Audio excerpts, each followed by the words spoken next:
Hello बच्चों, कैसे हो आप सब। तो आज हम लोग पढ़ने वाले हैं स्टेट्स ऑफ मैटर का नेक्स्ट लेक्चर, जो कि क्या है, लिक्विफेक्शन ऑफ ए गैस या लिक्विफिकेशन ऑफ ए गैस। ये भी बड़ा इंपॉर्टेंट है, थ्योरेटिकल है थोड़ा ज्यादा और डेरिवेशन भी है इसके अंदर। तो हम लोग आज अच्छे से पढ़ते हैं ये। तो अपनी अपनी नोटबुक ओपन कर लो, पहले अच्छे से समझो और उसके बाद नोट्स बनाओ, ठीक है। तो टॉपिक का नाम क्या है, liquefaction of a gas, liquefaction of a gas, ठीक है। चलो, तो पहले एक बात बताइए, हमने आइडियल गैस के लिए एक लॉ पढ़ा था, कौन सा, बॉयल्स लॉ पढ़ा था ना। किसके लिए, आइडियल गैस के लिए हमने एक लॉ पढ़ा था, कौन सा, बॉयल्स लॉ।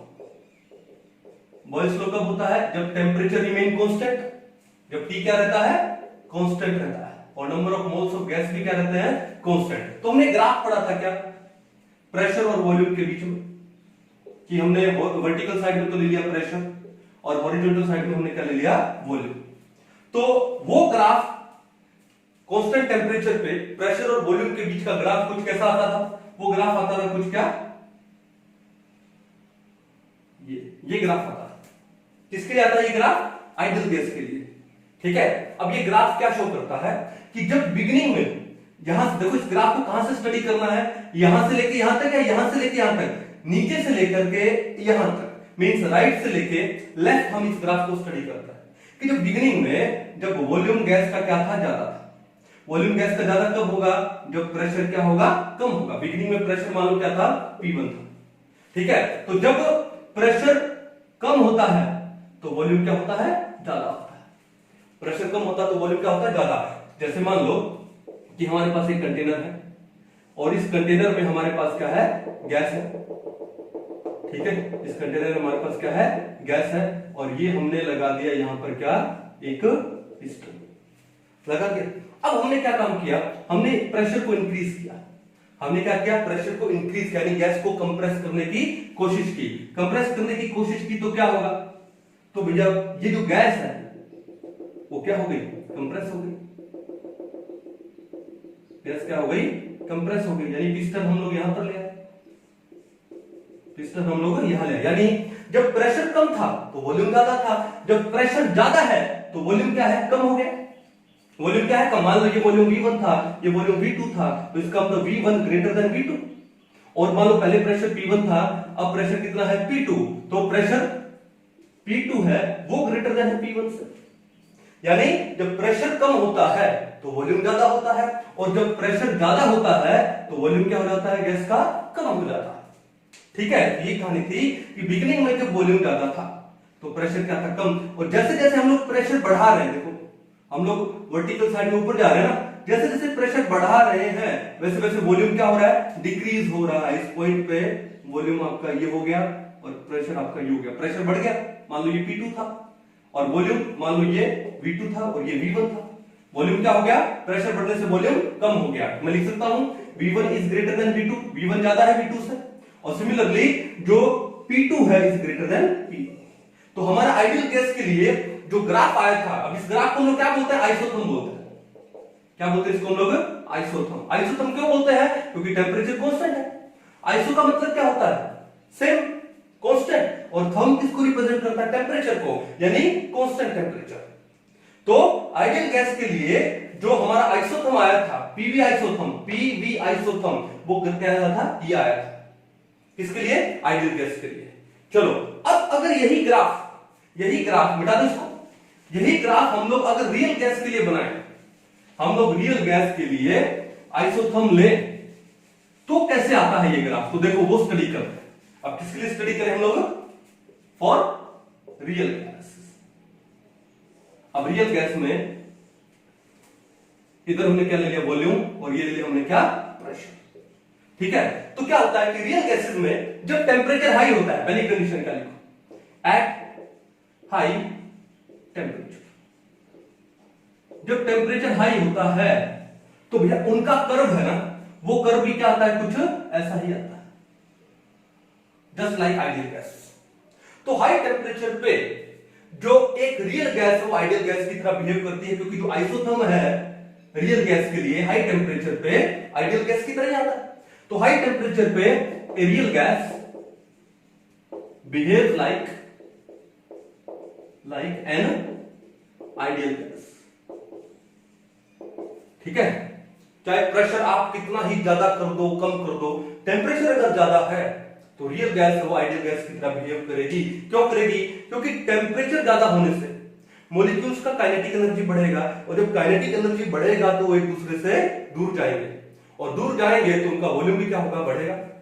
ठीक है, तो हाई टेम्परेचर पे रियल गैस आइडियल गैस की तरह बिहेव करती है। लेकिन बाद में अगर हम लोग टेम्परेचर लो करते हैं, एट क्या लिखूं उसको? Moderate temperature, eight moderate temperature, या मॉडरेट को मैं लो टेम्परेचर लिखता हूं, एट लो टेम्परेचर। अब लो टेम्परेचर पे एक डिफरेंट बात देखने को मिली। क्या बात देखने को मिली? कि मान लो कि टेम्परेचर लो हो गया, ओके, तो वो ग्राफ कुछ कैसा आता है? बिगिनिंग में तो ये ऐसा ही आया, ये ग्राफ बिगिनिंग में वॉल्यूम ज्यादा था, प्रेशर कम था। ठीक है, उसके बाद जैसे ही हमने प्रेशर बढ़ाया, वॉल्यूम भी क्या हुआ? डिक्रीज हुआ, वॉल्यूम भी क्या हुआ? डिक्रीज हुआ। ओके, तो ये ग्राफ आया किसकी तरह? आइडियल गैस की तरह। लेकिन एक पॉइंट आने के बाद अगर आप हल्का सा प्रेशर इंक्रीज करते हो, मींस अगर हल्का सा कंप्रेशन बढ़ाते हो, कंप्रेशन बढ़ाने का मतलब क्या हो गया? प्रेशर इंक्रीज करना। एक पॉइंट आता है, इस पॉइंट के बाद आप अगर प्रेशर में हल्का सा भी इंक्रीज करते हो तो भैया वॉल्यूम सडन डिक्रीज हो जाता है। वॉल्यूम देखो क्या हुआ? सडन डिक्रीज हो गया, एक स्टीप लाइन आ गई हमारे पास। ठीक है ना? उसके बाद जब एक पॉइंट आएगा, ये इस पॉइंट के बाद जब कंप्रेशन ऑलमोस्ट हो चुका है, उसके बाद अगर आप चाहे प्रेशर बढ़ा दो, वॉल्यूम में ज्यादा चेंज नहीं आएगा। तो ग्राफ कुछ ऐसा आएगा। अब ये ग्राफ तो कैसा है? हाई टेम्परेचर पाया। ये कैसा है? At high temperature. और ये ग्राफ आया क्या? At low temperature.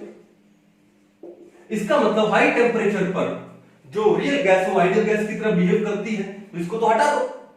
फिर उसके बाद जैसे ही टेम्परेचर हम लोग लो करते हैं तो वो ग्राफ इस आइडियल गैस के ग्राफ से बिल्कुल डिफरेंट आता है, एक स्टीप लाइन आती है। अब स्टीप लाइन का मतलब क्या? देखो ध्यान से, मान लो ये पॉइंट है ए, ये पॉइंट है बी, ये पॉइंट है सी, और ये पॉइंट है डी। ये जो ए से बी वाला पॉइंट है, इस पॉइंट के बीच में ये पॉइंट पे जो गैस है वो अपनी गैसीय स्टेट में, उस गैस की एक ही स्टेट है, कौन सी? गैस। लेकिन जैसे ही बी से सी पॉइंट आता है तो वॉल्यूम में सडन डिक्रीज होता है ऑन स्लाइट कंप्रेशन। तो ये जो पार्ट है, इस पार्ट में जो गैस है वो अपनी गैसीय स्टेट में भी है, प्लस में लिक्विड स्टेट में भी है। यानी गैस क्या हो रही है? कंप्रेस हो रही है। लिक्विड प्लस में गैस, दोनों स्टेट आती है। इस पार्ट में लिक्विड और गैस दोनों स्टेट आती है, गैस अपनी दोनों स्टेट में है। ठीक है, चलो इस पार्ट के बाद सी से लेकर डी तक हमारे पास सिर्फ क्या है? लिक्विड स्टेट है गैस की, यानी गैस ऑलमोस्ट कंप्रेस हो चुकी है। यानी ये बी से लेकर सी वाला पार्ट क्या शो करता है? कि गैस लिक्विफाई हो रही है।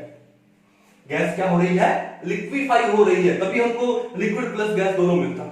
और सी पार्ट के बाद गैस कंप्लीटली लिक्विफाई हो चुकी है, तो वो हमको कौन सी स्टेट में मिलेगी? लिक्विड स्टेट में मिलेगी। कौन सी स्टेट में मिलेगी? लिक्विड स्टेट में। ठीक है, अब देखो मैं एक माउंटेन सा ड्रॉ कर रहा हूं, कुछ देखो ध्यान से।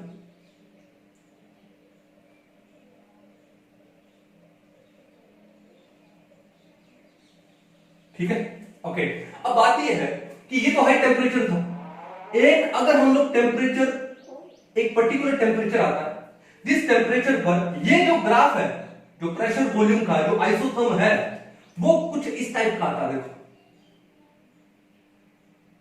वो ग्राफ, ये जो हमने माउंटेन बनाया ना, इस माउंटेन के पीक को, ये एक्चुअली माउंटेन नहीं है, मैं बोल रहा हूं इसको, इस माउंटेन के पीक को स्लाइटली टच करता है। देखो पीक को स्लाइटली टच किया, ये पॉइंट मान लो कौन सा हो गया? एक्स पॉइंट हो गया। ये पॉइंट पे पहली बार ऑब्जर्व हुआ कि जो गैस है वो लिक्विड में कन्वर्ट हो रही है। यानी पहली बार जो गैस थी वो लिक्विड स्टेट में ऑब्जर्व हुई। किस पॉइंट पे? इस पॉइंट एक्स पे पहली बार गैस हमको लिक्विड स्टेट में भी ऑब्जर्व हुई। ठीक है, तो इस पॉइंट से अगर ऊपर टेम्परेचर करते हो, इस पॉइंट से टेम्परेचर अगर क्या करते हो, ऊपर करते हो, तो ग्राफ कुछ ऐसा ही आता है। इस पॉइंट से ऊपर वाले टेम्परेचर पे ग्राफ कुछ ऐसा आता है, और हमारे पास सिर्फ एक ही स्टेट है, कौन सी, गैसियस स्टेट। लेकिन अगर टेम्परेचर कम करें तो हमारे पास एक पॉइंट ऐसा आता है एक्स, जहां पर गैस पहली बार लिक्विड स्टेट में भी ऑब्जर्व हुई। मींस अब एक बात पता लग गई कि इस पॉइंट पे जो टेम्परेचर था, इस टेम्परेचर से अगर आप टेम्परेचर कितना भी ज्यादा कर दो, गैस है वो लिक्विड में कन्वर्ट नहीं होगी। Means the temperature above which A gas can not be liquefied. मैं क्या लिख रहा हूं, the temperature above which A gas can not be liquefied, क्या बोलते हैं उसको, इज नोन एज, क्या बोलते हैं उसको, क्रिटिकल टेम्परेचर। क्या बोलते हैं उसे हम लोग, क्रिटिकल टेम्परेचर। शॉर्ट में हम इसको लिखते हैं टीसी। टी के सबस्क्रिप्ट में हम लोग क्या लगा देते हैं, सी लगा देते हैं। So the temperature above which A gas can not be liquefied, ये वाला टेम्परेचर है, इसके ऊपर गैस लिक्विफाई नहीं होगी। ठीक है, ओके, तो इसको हम लोग क्या बोलते हैं, क्रिटिकल टेम्परेचर बोलते हैं। और इस टेम्परेचर के बिलो गैस लिक्विफाई हो जाएगी। इस टेम्परेचर के बिलो क्या हो जाएगी, गैस लिक्विफाई हो जाएगी। और इस टेम्परेचर पर पहली बार गैस है उसकी लिक्विड स्टेट ऑब्जर्व होती है। समझ जाओगे, कोई इशू नहीं है। अब देखो ध्यान से कि इस टेम्परेचर पे, इस क्रिटिकल टेम्परेचर पे गैस का 1 मोल ऑफ ए गैस का जो वॉल्यूम होगा, उस वॉल्यूम को हम लोग क्या लिखते हैं, VC.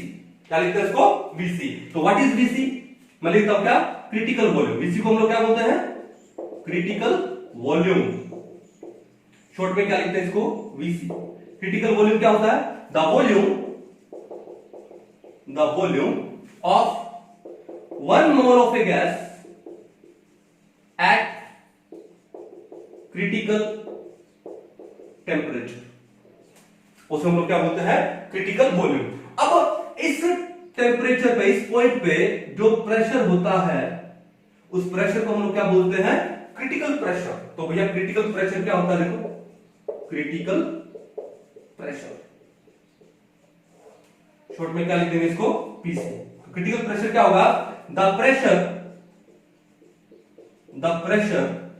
Of 1 mole of a gas at critical temperature and critical volume. तो क्रिटिकल वॉल्यूम तो लाए लिखो, तो सिंगल क्रिटिकल टेम्परेचर लिख दो कि क्रिटिकल टेम्परेचर पर 1 मोल ऑफ ए गैस का जो प्रेशर होगा, उसको हम लोग क्या बोलेंगे, क्रिटिकल प्रेशर बोलेंगे। क्या बोलेंगे इसको हम लोग, क्रिटिकल प्रेशर। कहानी समझ आ गई? मैं दोबारा से एक बार एक्सप्लेन करता हूं। कहने का मतलब क्या है कि जब हम लोग टेम्परेचर को हाई लेते हैं, जब हम लोग टेम्परेचर को हाई लेते हैं, तो रियल गैस का जो ग्राफ है वो आइडियल गैस की तरह आता है। और आइडियल गैस सिर्फ गैसीय स्टेट में है, लिक्विड स्टेट में तो है नहीं, क्योंकि आइडियल गैस को तो लिक्विफाई नहीं किया जा सकता। तो जब टेम्परेचर हाई लेते हैं, तो ये जो हम लोग पीवी आइसोथर्म ले रहे हैं, वो आइसोथर्म किसके जैसा आता है, आइडियल गैस के लिए। इसका मतलब कि at high temperature real gas behaves like an ideal gas. अब हमने टेम्परेचर को कर दिया लो करने से क्या हो गया कि वो ग्राफ ऐसे नहीं मिला हमको, ग्राफ में थोड़ा सा चेंज मिला। क्या चेंज मिला कि वो ग्राफ में देखो ए से लेके बी तक पार्ट मिला। पहले वो पार्ट में सिर्फ हमारे पास गैस स्टेट है, एक गैस की। उसके बाद जैसे पॉइंट बी आया, इस पॉइंट बी आने पर अगर हल्का सा कंप्रेशन कर दे, हल्का सा प्रेशर इंक्रीज कर दे, तो भैया एक स्टीप लाइन मिलती है, यानी वॉल्यूम सडन चेंज हो जाता है बहुत ज्यादा। इसका मतलब कि इस पार्ट में एक gas can be liquefied, gas liquefy हो रही है, तो इस पार्ट में कौन सी स्टेट मिलेगी हमको, गैस की, लिक्विड प्लस गैस दोनों स्टेट मिलेगी। फिर पॉइंट आएगा सी, इस सी पॉइंट तक लिक्विड प्लस गैस दोनों स्टेट मिल रही है अपने को, और सी पॉइंट होने के बाद अब गैस को ज्यादा कंप्रेस नहीं कर सकते हो, क्यों?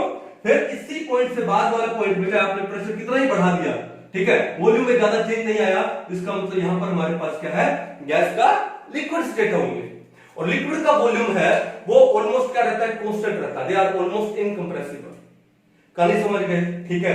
कब आता है ये? जब टेम्परेचर हम लोग क्या करते हैं, लो करते हैं। लेटर ऑन हम लोग पढ़ेंगे एक साइंटिस्ट थे जिनका नाम था थॉमस एंड्रयूज।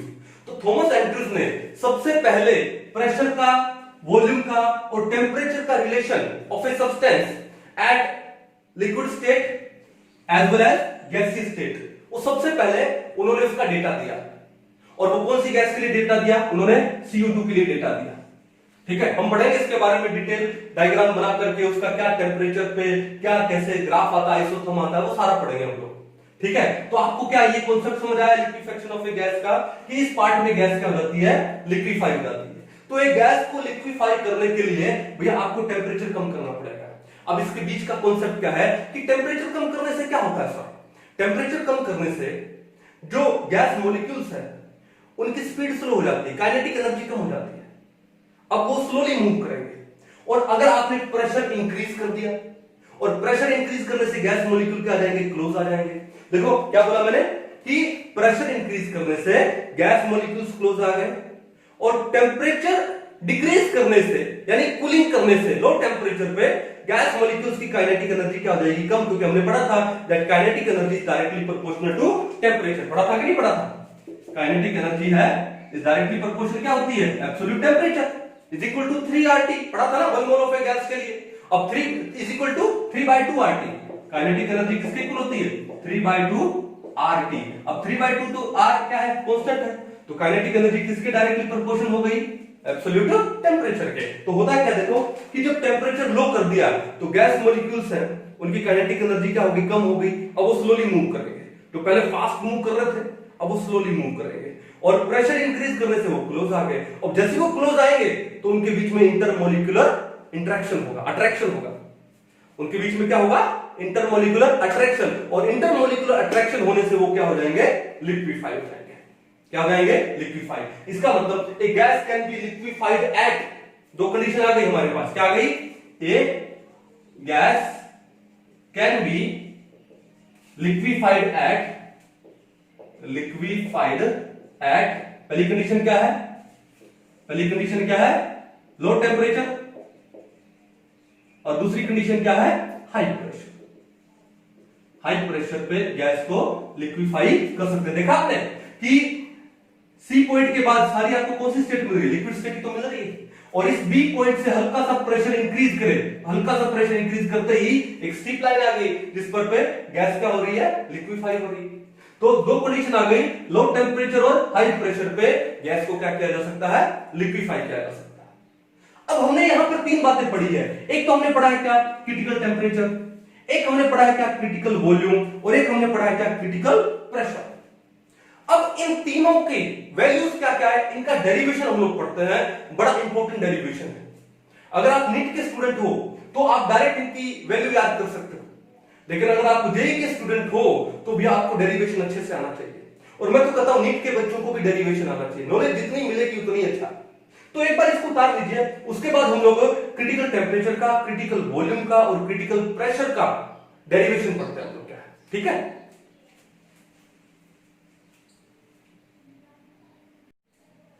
चलिए अब हम लोग पढ़ते हैं क्या, derivation for critical volume, critical temperature and critical pressure. चलो इसको मिटा दिया जाए।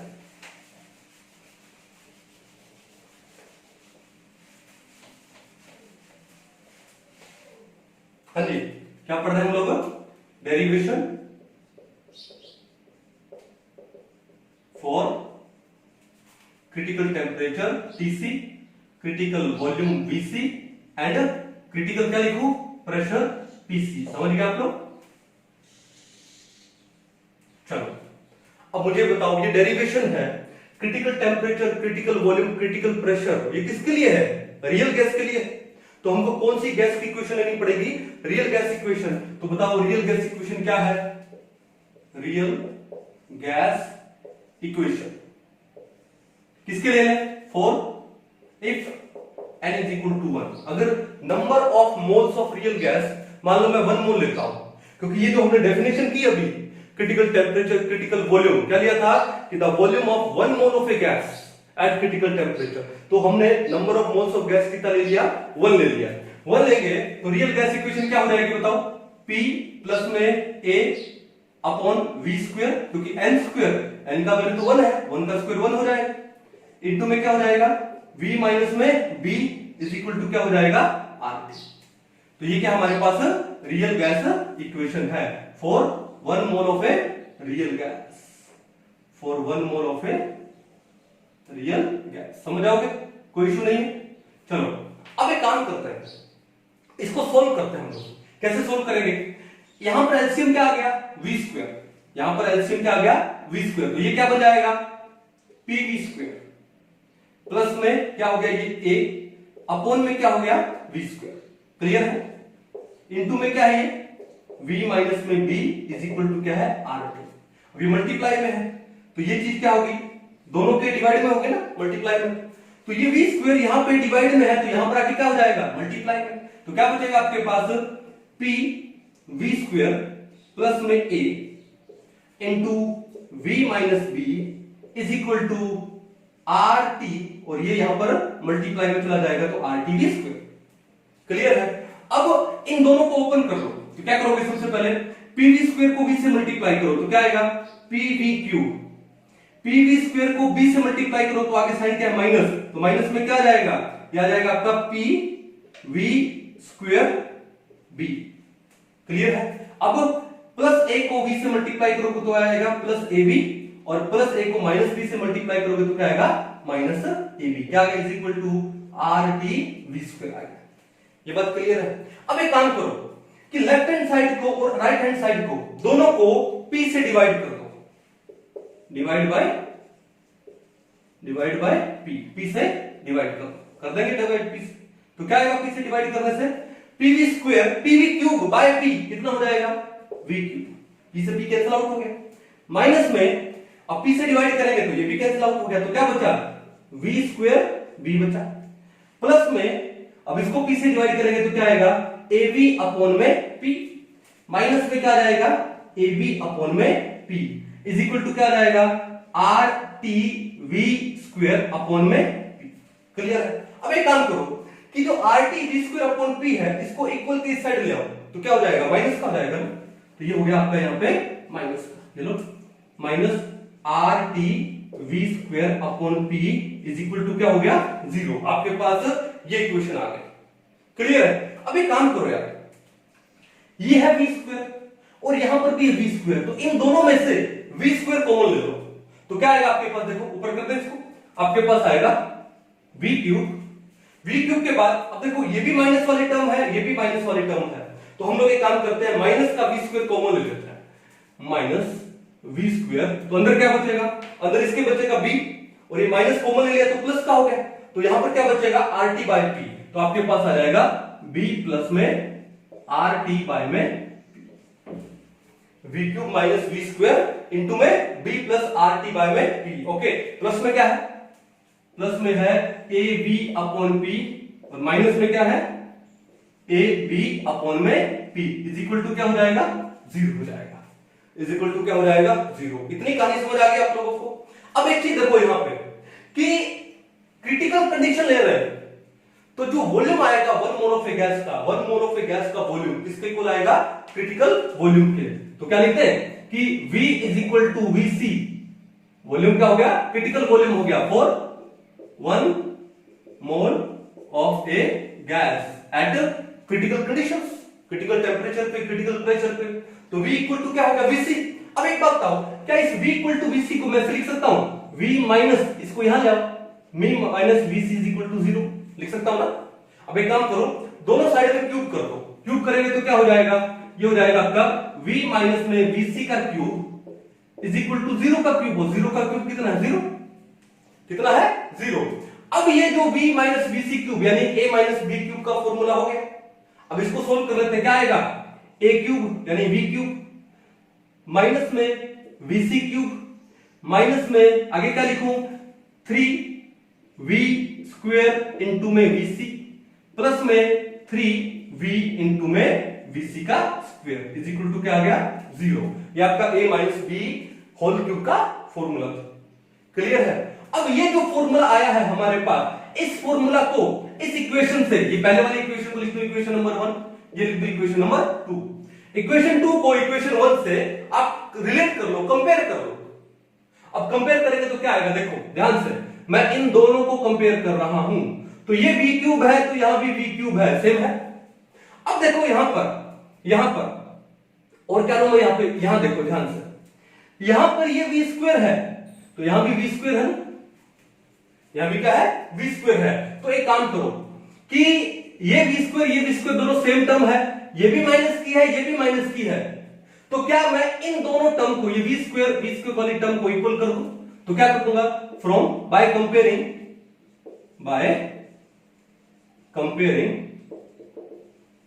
इक्वेशन 1 विद 2, ठीक है। तो ये v स्क्वायर और ये भी v स्क्वायर, तो मैं लिख दूं यहां पर कि v स्क्वायर को तो हटा दो, इसका मतलब माइनस का 3vc इज इक्वल टू किसके इक्वल हो जाएगा, minus bracket b plus RT by p। इतनी कहानी समझ आ गई आप लोगों को, कर सकते हैं ना लोग।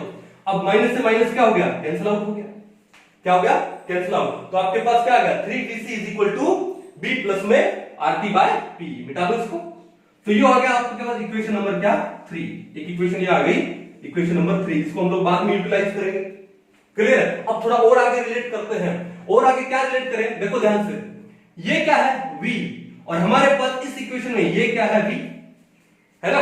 ओके, इसका मतलब ये वाली टर्म इस टर्म के इक्वल हो गई, इसका मतलब 3vc square is equal to a by p, 3vc square is equal to a by में क्या आ गया, p आ गया, a बाय में क्या आ गया, p, क्लियर है। तो ये होगी हमारे पास इक्वेशन नंबर क्या, 4। इसको इक्वेशन नंबर 4 दो, ठीक है। अब क्या बचा हमारे पास बचा क्या, vc क्यूब बचा, वो भी माइनस का, और यहां पर कौन सी टर्म बची, ये बची कौन सी, माइनस की ab बाय p। तो मैं लिख दूं minus vc cube is equal to minus क्या लिखूं, ab अपॉन में p लिख दूं। माइनस से माइनस क्या हो गया, कैंसिल आउट हो गया, माइनस से माइनस क्या हो गया, कैंसिल आउट, क्लियर है। चलो, तो हमारे पास क्या इक्वेशन बन गई, vc cube is equal to ab by में p। ये हो गया इक्वेशन नंबर क्या, 5। ये हो गया हमारे पास इक्वेशन नंबर 5। इतनी कहानी क्या आप सबको समझ आ गई। अब उसके बाद एक काम करो कि इक्वेशन 5 को इक्वेशन 4 से डिवाइड कर देते हैं, ठीक है। Divide equation 5 with equation number 4, divide करेंगे तो क्या आएगा, हमारे पास आएगा vc क्यूब अपॉन में 3vc square is equal to, अब vc क्यूब कितना है, ab बाय में p अपॉन 3vc स्क्वायर कितना है a बाय p, अपॉन में आएगा a बाय p। अब ये अपॉन में जो a बाय p है डिवाइड में है, मल्टीप्लाई करेंगे तो क्या आ जाएगा, p बाय a। अब देखो p से p कैंसिल आउट हो गया, a से a कैंसिल आउट हो गया, आपके पास क्या बचा b, और यहां पे देखो ये vc क्यूब है, ये vc स्क्वायर है, तो भैया स्क्वायर से ये स्क्वायर कैंसिल आउट हो जाएगा, तो यहां पे सिर्फ क्या बचेगा, vc। अब 3 यहां पर डिवाइड में है, वो यहां पर आके क्या हो जाने वाला है, मल्टीप्लाई में। तो आपके पास क्या आ गया, आपके पास आ गया vc is equal to 3 into में, और यहां पर क्या बचा हुआ है b, vc is equal to 3 into में b। इक्वेशन नंबर कितना हो गया, ये क्या दे दूं इसको, 6। इसका मतलब कि 1 मोल ऑफ ए गैस का जो क्रिटिकल वॉल्यूम है, vc किसको रिप्रेजेंट करता है, क्रिटिकल वॉल्यूम को। 1 मोल ऑफ ए गैस का क्रिटिकल वॉल्यूम किसके इक्वल होता है, 3b के इक्वल होता है। किसके इक्वल होता है, 3b के इक्वल, समझ जाओगे, ठीक है। ओके, कोई दिक्कत नहीं इसके अंदर। अब मेरे को एक पार्ट मिटाना पड़ेगा, आप एक बार इसको पॉज करके उतार लीजिए। चलिए आगे चले, आगे बढ़ते हैं क्या।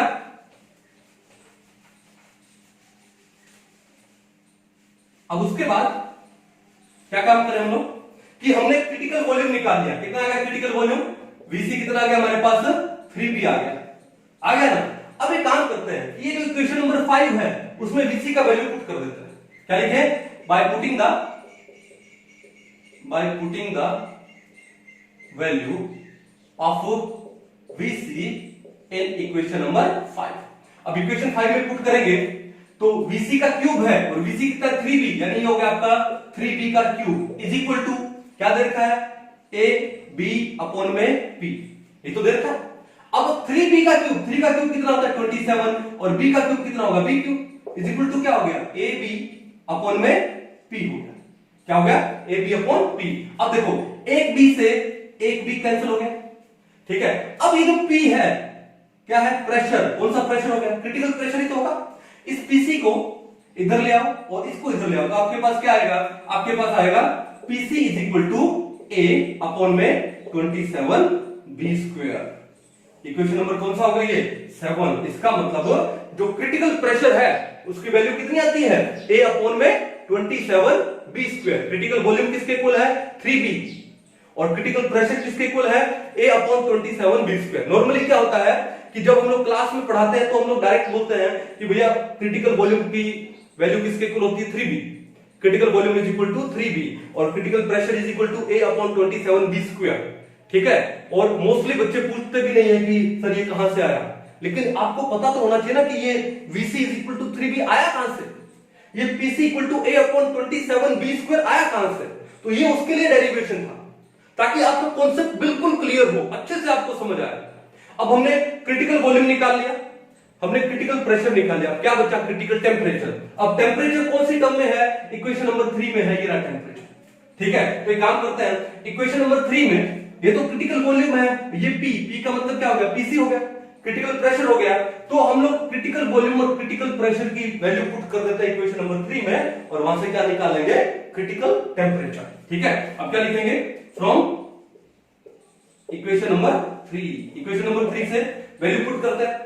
ओके तो क्या है 3vc, 3 इंटू vc कितना है भैया vc क्रिटिकल वॉल्यूम कितना है 3v, तो लिख दूं 3 इंटू में 3v इज इक्वल टू क्या जाएगा b प्लस r, फिर क्या t को क्या लिख दूं tc, tc बोले तो क्रिटिकल टेम्परेचर, अपॉन में क्या है pc, और pc कितना निकाला आपने a बाय 27b स्क्वायर, ये हो गया आपका a upon 27b square. Clear है। अब 3 इंटू 3b कितना हो गया भैया, ये आपका होगा कितना 9b, और ये अच्छा यहां पर तो अभी क्या लेना पड़ेगा एलसीएम लेना पड़ेगा, और एलसीएम लो ही मत, ये प्लस का भी है यहां पर आके क्या हो जाएगा माइनस का हो जाएगा, तो 9b माइनस b कितना हो गया 8b, तो डायरेक्ट लिख दूं मैं इसको, ये कितना हो गया 9b, ये प्लस का भी है यहां पर आके क्या हो गया माइनस का भी, तो 9b माइनस b कितना हो गया 8b, तो ये हो गया 8b। फिर यहां पर क्या बचा ये टर्म यहां पर डिवाइड की है, ठीक है, यहां पर आके क्या हो जाएगी मल्टीप्लाई की, a बाय में 27b square is equal to क्या बचा r tc, ये तो बचा। अब एक काम करो एक b से एक b कैंसिल आउट हो गया, तो आपके पास क्या आ गया, आपके पास आ गया क्या r tc is equal to 8a by में 27b। अब ये r यहां मल्टीप्लाई का है, यहां पर क्या हो जाएगा डिवाइड का हो जाएगा, तो जो क्रिटिकल टेम्परेचर आपके सामने कौन सा आ गया 8a बाय 27 बार br, 8a बाय 27 br, यानी क्रिटिकल वॉल्यूम इक्वल होता है 3b के, क्रिटिकल प्रेशर इक्वल होता है a बाय 27b स्क्वायर के, और क्रिटिकल टेम्परेचर इक्वल होता है 8a अपॉन 27br के। अब मान लो किसी पर्टिकुलर गैस के लिए आपको a और b का वैल्यू पता हो, किसी पर्टिकुलर गैस के लिए अगर आपको a और b, a किसको रिप्रेजेंट करता है इंटरमोलिकुलर फोर्स ऑफ अट्रैक्शन को, वंडर वन कांस्टेंट है, ठीक है, हर गैस के लिए अलग अलग होता है कांस्टेंट है, और b किसको रिप्रेजेंट करता है उस गैस का को वॉल्यूम एक्सक्लूडेड वॉल्यूम। अगर आपको किसी पर्टिकुलर गैस का a और b पता हो तो क्रिटिकल वॉल्यूम निकाल सकते हो उसके 1 मोल ऑफ गैस का। अगर आपको यहां पर a पता हो b पता हो तो क्रिटिकल प्रेशर निकाल सकते हो 1 मोल ऑफ ए गैस का, और सिमिलरली क्रिटिकल क्या निकाल सकते हो टेम्परेचर निकाल सकते हो। और ये CO2 के लिए, कार्बन डाइऑक्साइड के लिए जो क्रिटिकल टेम्परेचर की वैल्यू कितनी होती है 30.98 डिग्री सेल्सियस। तो क्या आपको डिग्री सेल्सियस में लेना, नो, टेम्परेचर किसमें लोगे, किसमें केल्विन में लोगे, तो प्लस में क्या कर दोगे 273.15 केल्विन कर दोगे, ठीक है। तो आपको डेरिवेशन समझ आया किसके लिए, क्रिटिकल वॉल्यूम के लिए, क्रिटिकल प्रेशर के लिए और क्रिटिकल टेम्परेचर के लिए। ओके, ये डेरिवेशन आने के बाद अगर आपको a और b का वैल्यू दे दिया जाए किसी पर्टिकुलर गैस के लिए, तो आप उनका क्रिटिकल वॉल्यूम, क्रिटिकल टेम्परेचर और क्रिटिकल प्रेशर निकाल सकते हो for 1 mole of a real gas, 1 mole of a real gas. Clear है, तो इसको आप अच्छे से उतार लीजिए, ठीक है। और उसके बाद फिर हम लोग क्या पढ़ेंगे, आइसोथर्म पढ़ते हैं, पीवी आइसोथर्म। किसके लिए? कार्बन डाइऑक्साइड के लिए ग्राफ बनाते हैं कि थॉमस एंड्रयूज ने क्या डेटा लिया और क्या ग्राफ आया, और वो अच्छे से डिस्कस करते हैं। ठीक है, तो एक बार इसको अच्छे से उतार लो। तो एक काम करते हैं, एक चीज और रह गई यहां पर, वो भी पढ़ लेते हैं। क्या कि अगर आपको ये जो क्रिटिकल कंडीशंस दी है यहां पर, ये आपको क्या दी है, क्रिटिकल कंडीशन दी है, वहां पर आइडियल गैस है, जो आइडियल गैस के नंबर ऑफ मोल्स निकालने हैं एट क्रिटिकल कंडीशंस पे, क्रिटिकल पॉइंट्स पे, तो कितना होगा? तो क्या है क्वेश्चन, क्या देखो, number of moles of ideal gas at critical points क्या होगा? तो देखो ध्यान से कैसे करेंगे। आइडियल गैस इक्वेशन क्या है? P is equal to nRT। ये कौन सी इक्वेशन है? आइडियल गैस इक्वेशन, ये तो है ना। लेकिन क्रिटिकल पॉइंट बोला है, तो क्रिटिकल पॉइंट बोला है तो P को क्या कर दूं? PC, V को कर दूं VC is equal to nR, और T को क्या कर दूं? TC। और आपको क्या निकालना है? आपको निकालना n। तो n किसके इक्वल हो जाएगा? n इज इक्वल टू ये RTC यहां पे डिवाइड में PC VC अपॉन में RTC, ये तो हो जाएगा। अभी क्रिटिकल प्रेशर हमने कितना निकाला है? हमने निकाला क्या? A/27B², ये तो निकाला। ओके, इनटू में क्रिटिकल वॉल्यूम कितना निकाला है? 3B, अपॉन में R, और इनटू में TC कितना निकाला आपने? 8A/27BR, ये तो निकाला। अभी जो 27BR जो डिवाइड में है, वो यहां पर आके क्या हो जाएगा? मल्टीप्लाई में हो जाएगा 27BR। ये क्लियर है? अब इसको सोल्व कर लेते हैं। कैसे? 27 से 27 कैंसिल आउट हो गया, A से A गया, B इंटू B क्या हो गया? B स्क्वायर से B स्क्वायर गया, और R से क्या गया? R कितना आया? 3/8। तो N कितना आया? 3/8। Means number of moles of an ideal gas at critical points कितने होते हैं? 3/8 होता है। कितना होता है? 3/8 होता है। कर पाओगे? कोई इशू नहीं है। तो इस हिसाब से कई बार क्वेश्चन पूछ सकता है, ठीक है। या कई बार ऐसा भी हो सकता है कि आपको बोल दे कि ये जो PC VC अपॉन TC का वैल्यू कितना है? PC VC अपॉन TC का value for an ideal, for a real gas कितना है? दूसरा क्वेश्चन लिख देता हूं। क्वेश्चन क्या है? What is for a real gas, ठीक है। तो कुछ नहीं करना, आपको सिर्फ वैल्यू पुट करनी है। PC की वैल्यू कितनी करेंगे? PC की वैल्यू क्या आएगा? A बाय में 27B² इंटू VC कितना है? 3B अपॉन TC कितना है? 8A अपॉन 27BR, अपॉन वाला यहाँ पे मल्टीप्लाई में आ जाएगा, क्या आएगा? 27BR। सोल्व कर लेते हैं इसको। सोल्व करेंगे तो क्या आएगा? वही सारी कहानी वही, 27 से 27 गया, B² से B इंटू B गया, A से गया A, उसके बाद क्या बचा आपके पास? 3/8 इंटू में R, 3/8 इंटू में R। तो एक रियल गैस के लिए PC VC अपॉन TC का वैल्यू कितना है? आपको सिर्फ इनकी वैल्यूज पुट कर दो, आंसर क्या जाएगा? 3/8R। ओके, और इसको आगे भी सोल्व कर सकते हो। 3/8 इंटू R। अब R किस में लोगे? किस में लोगे? लीटर एटमॉस्फेयर में लोगे, तो क्या आएगा? 0.0821। तो अब इसको आगे सोल्व कर सकते हो। कैसे? 8 1 जा, ठीक है, कितना आएगा? 0 1 0, 8 2 जा 16, कितना बचा? 5, ठीक है। तो 8 5 जा 8 6 जा, ये कर सकते हो। अब इसको इससे मल्टीप्लाई करो 3 से, कितना आएगा? तो आपका आएगा कितना? 84,030.8। तो वैल्यू कितनी आ गई? 0.03084, या फिर इसको मैं लिख सकता हूं क्या? 0.031। एक रियल गैस के लिए PC VC अपॉन TC का वैल्यू कितना आता है? 0.031 आता है। कर पाओगे? कोई इशू नहीं है। ये मैंने इसलिए करवाया कि एग्जाम में क्या पता इस टाइप का कुछ क्वेश्चन आ जाए या इससे रिलेटेड आ जाए, तो आप घबराओ नहीं, आप आराम से कर दो कि हाँ यार वैल्यू तो पुट करनी है सिर्फ, ठीक है। तो इसको एक बार अच्छे से उतार लो, अब उसके बाद फिर हम लोग आगे बढ़ते हैं।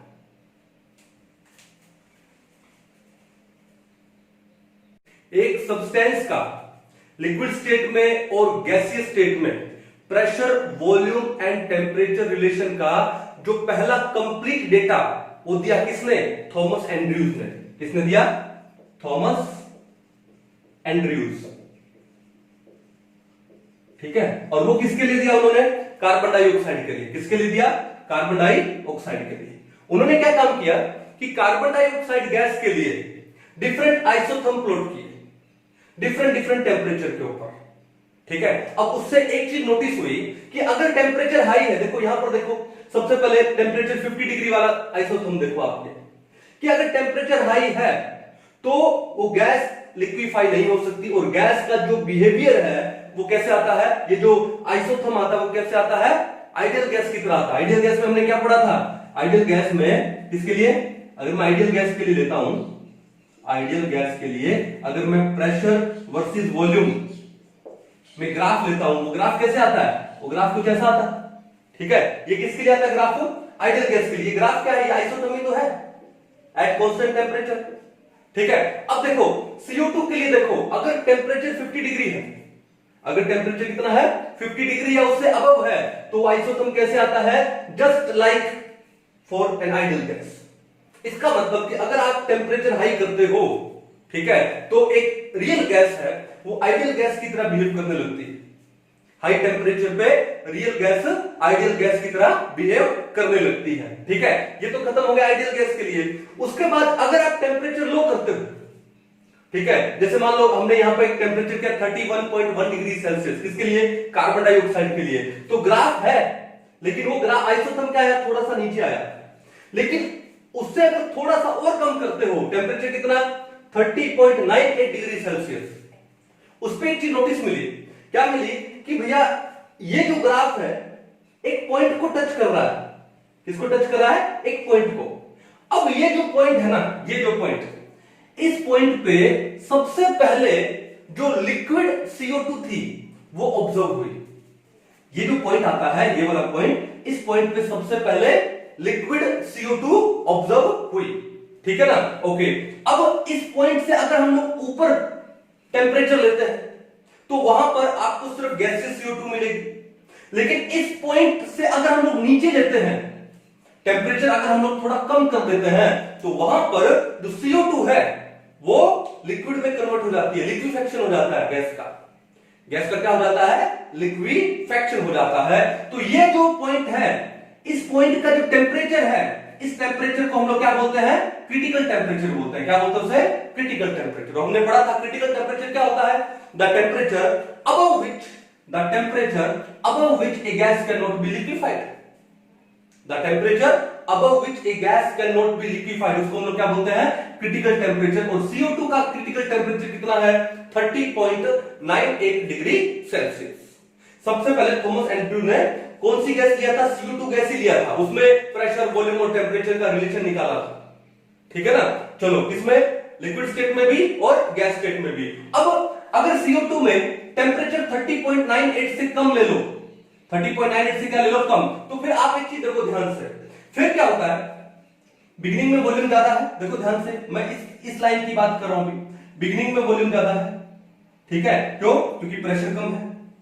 लेकिन जैसे जैसे आप प्रेशर बढ़ाओगे, जैसे जैसे प्रेशर बढ़ाओगे, गैस का क्या होगा? कंप्रेशन होगा। जैसे मान लो ये कंटेनर है, ये गैस है, ठीक है, और ये लगा है पिस्टन। ठीक है, जैसे जैसे आप प्रेशर बढ़ाओगे तो गैस क्या होगी? कंप्रेस होगी। ये लो, गैस क्या हो गई हमारे पास यहाँ पे? कंप्रेस हो गई। पिस्टन कहां आ गया? यहां पर आ गया। क्या आ गया? यहां पर आ गया। मतलब क्या हुआ कि number of moles of gas per unit volume increase हो गया। तभी तो गैस क्या हो गई? कंप्रेस हो गई। तो जैसे देखो स्टार्टिंग में वॉल्यूम क्या था? ज्यादा था, और प्रेशर क्या था? कम था। लेकिन जैसे जैसे प्रेशर बढ़ रहा है, प्रेशर बढ़ने से क्या हो गया? वॉल्यूम धीरे धीरे क्या हुआ? कम हुआ। वॉल्यूम पहले इतना था, अब वॉल्यूम कहां तक आ रहा है? यहां तक आ रहा है। ये देखो वॉल्यूम कहां तक आएगा? वॉल्यूम धीरे धीरे कम हो रहा है। फिर एक पॉइंट आता है बी, एक पॉइंट क्या आता है? बी। इस पॉइंट बी पर, इस पॉइंट बी से पहले, ए से बी तक पहले क्या थी हमारे पास? सिर्फ गैसियस CO2 थी। CO2 कौन सी स्टेट में थी? गैस में थी। लेकिन इस पॉइंट के बाद अगर आप हल्का सा भी कंप्रेशन करते हो, हल्का सा कंप्रेशन, प्रेशर इंक्रीज करते हो, तो क्या होता है? एक बड़ी स्टीप लाइन मिलती है। वॉल्यूम में सडन चेंज आ जाता है, सडन डिक्रीज हो जाता है वॉल्यूम में। देखो एक हल्का सा प्रेशर वो लगाते ही वॉल्यूम में क्या आता है, सडन चेंज आता है। सडन चेंज आने का मतलब क्या हुआ कि ये जो पार्ट है, इस पार्ट में हमारे पास जो CO2 है वो लिक्विड प्लस गैस दोनों स्टेट में है। इस पार्ट में जो हमारे पास CO2 है वो लिक्विड स्टेट में भी है और गैस स्टेट में भी है। ठीक है, अब उसके बाद जब कंप्रेशन हो गया तो पॉइंट क्या आ गया, C आ गया। अब C पॉइंट आने के बाद आप चाहे कितना ही प्रेशराइज कर लो, आप चाहे कितना ही प्रेशराइज कर लो, वॉल्यूम में ज्यादा चेंज नहीं आता। जितना चेंज इतना यहां पर आया ना, उतना वॉल्यूम में चेंज नहीं आता। इसका मतलब क्या है कि गैस है वो मोस्टली क्या हो चुकी है, कंप्रेस हो चुकी है। यानी ये जो पार्ट है C से लेकर के D H तक वाला पार्ट है, ये पार्ट क्या है, क्या शो करता है, ये पार्ट शो करता है क्या, लिक्विड CO2। और आपको पता है कि जो लिक्विड है उनका जो कंप्रेशन है नियर अबाउट नेग्लिजिबल होता है, क्योंकि लिक्विड का वॉल्यूम लगभग क्या रहता है, कांस्टेंट रहता है। क्लियर है। तो इस ग्राफ से क्या मिला कि A से लेके B पॉइंट तक हमारे पास CO2 क्या है, सिर्फ गैस है। लेकिन B से C वाली जो लाइन है, स्टीप लाइन है, वहां पर हमारे पास क्या है, CO2 liquid plus gas state दोनों में है। और C के बाद पॉइंट जो D तक है वहां पर हमारे पास सिर्फ क्या है, लिक्विड CO2 है। क्या है, लिक्विड CO2। समझ जाओगे। टेंपरेचर कितना लिया था, 21.5 डिग्री सेल्सियस, यानी 30.98 डिग्री से कम लिया था। अगर हम टेंपरेचर इससे और भी कम ले लें, जैसे मान लो टेंपरेचर ले लिया 13.1 डिग्री सेल्सियस, कितना ले लिया, 13.1 डिग्री सेल्सियस, तो देखा आपने कि ये जो पॉइंट है यहां तक बिगिनिंग में क्या था, वॉल्यूम ज्यादा था। देखो मैं यहां से पॉइंट की बात कर रहा हूं। मान लो ये पॉइंट मैंने लिया x, कि जब पॉइंट x था तो वॉल्यूम क्या था, ज्यादा था, और प्रेशर क्या था, कम था, इतना सा था। लेकिन जैसे ही हमने प्रेशर को इंक्रीज किया, वॉल्यूम क्या हो गया, डिक्रीज हो गया, और हम पॉइंट पर कौन से आ गए, y पर आ गए। तो y तक क्या हो गया, वॉल्यूम यहां से लेके कहां तक आ गया, यहां तक, वॉल्यूम डिक्रीज हो गया, और प्रेशर क्या हो गया, इंक्रीज हो गया।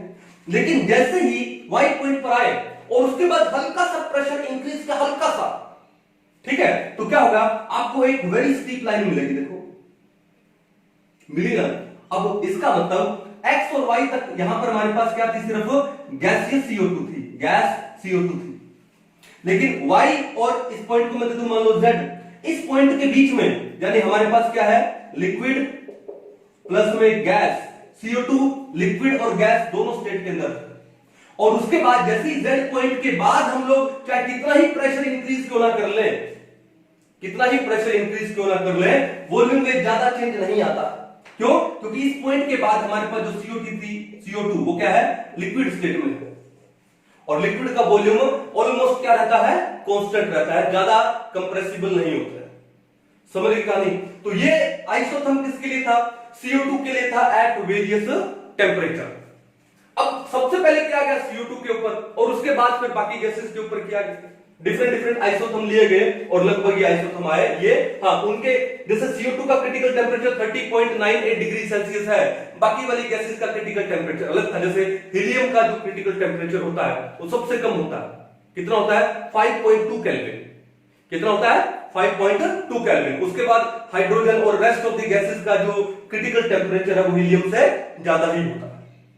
ठीक है, आई होप आपको ये बड़े अच्छे से समझ आया होगा लिक्विफेक्शन ऑफ ए गैस। ठीक है, तो मिलते हैं नेक्स्ट लेक्चर में, तब तक के लिए थैंक यू।